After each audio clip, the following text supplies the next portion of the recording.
morning, beautiful people. It's your favorite real estate agent, Sierra Thurman, and I'm here to help you build a legacy that moves you.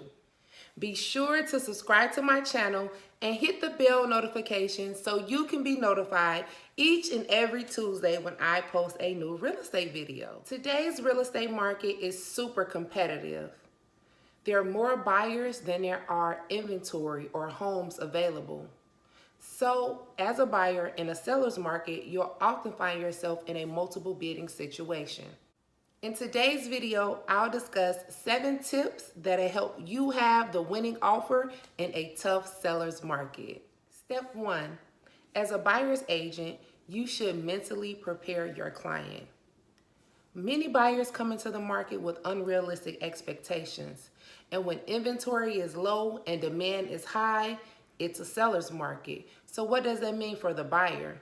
You should submit your highest and best offer out the gate. If you're preparing yourself to submit a lowball offer, be prepared to be rejected. And in some instances, you may even have to offer over list price. Step 2, as the buyer's agent, you should arrange to meet the listing agent in person. Rather than scheduling the in-person showing, exchanging business cards so you can build a face-to-face rapport, or if you're submitting your offer, email may not be enough. You should grab coffee, go to their office, and submit the offer in person. Step 3, as the buyer's agent, you need to ask targeted questions. If a hot property is on the market and you want to win the bid, you need to make a connection with the listing agent. And you need to find out what are the motivations of the seller. Price isn't always the selling point. If you have a higher price point, that may not win you the bid. Maybe it's something dealing with the closing terms or the contingencies. Here are some questions that you should consider asking. What are the sellers looking for as far as a closing date? Is there room in the contract to negotiate repairs?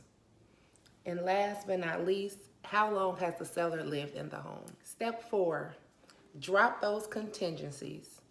If you're trying to win a property, why in the world are you asking for all of these contingencies? You have to look at it from the seller and the listing agent perspective. They want the least amount of obstacles as possible. You want to make the offer as clean as possible. So, do you really need that home warranty? Or can you help your seller secure it in a different way? Drop those contingencies to win the bid. Step 5, offer your highest bid initially. Some buyers want to offer something that may not be their best and see what happens. Well, what you'll quickly find is that you won't win the property and it'll go to someone else who submitted their best. Step 6, raise your deposit. When you're submitting your earnest money, it shows the seller that you are a serious buyer. So if you're in the seller's position, would you go for an offer that submitted an $1,000 deposit or someone who submitted 10? Again, $1,000 is pretty standard in the industry, but if you really want to win that bid, I would definitely say offer more of earnest money, at least $5,000. Oh, and I almost forgot. The earnest money is not going to disappear into thin air.